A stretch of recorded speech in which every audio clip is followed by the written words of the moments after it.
আসসালামু আলাইকুম বন্ধুরা, চলে আসলাম নতুন একটি ডেইলি ব্লগ নিয়ে। তো আজকে আবারও চলে আসলাম এম এ আজিজে। তো আবারও নিউ একটি ক্যারাম বোর্ড কিনতে চলে আসলাম এম এ আজিজে। আসলে ছেলেবেলা থেকে এম এ আজিজ হচ্ছে যে আমাদের প্রিয় একটি জায়গা, কারণ একদম ছেলেবেলা থেকে আমরা এখান থেকেই সবকিছু কিনতাম, ব্যাট বল, তারপর টফি কাপ, এসব মানে একদম যখন ছেলেবেলায় একদম মানে প্রথম জায়গা চিনি মানে এটা হচ্ছে যে এম এ আজিজ, যেখান থেকে আমরা সবকিছু কিনতাম এবং এখানে আমরা খেলা দেখতেও আসতাম। 2012 সালে যে বিপিএল খেলাটা হয়েছিল, প্রথম বাংলাদেশে যখন বিপিএল শুরু হয়, তখন কিন্তু প্রথম বিপিএলটা কিন্তু এম এ আজিজেই হয়েছিল।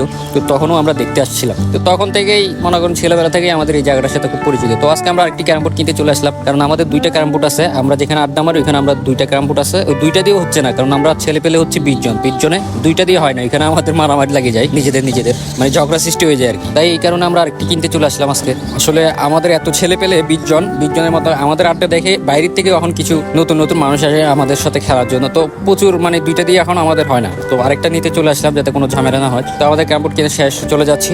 এই ছিল আজকের ব্লগ। সবাই ভালো থাকবে, সুস্থ থাকবেন, আল্লাহ হাফেজ।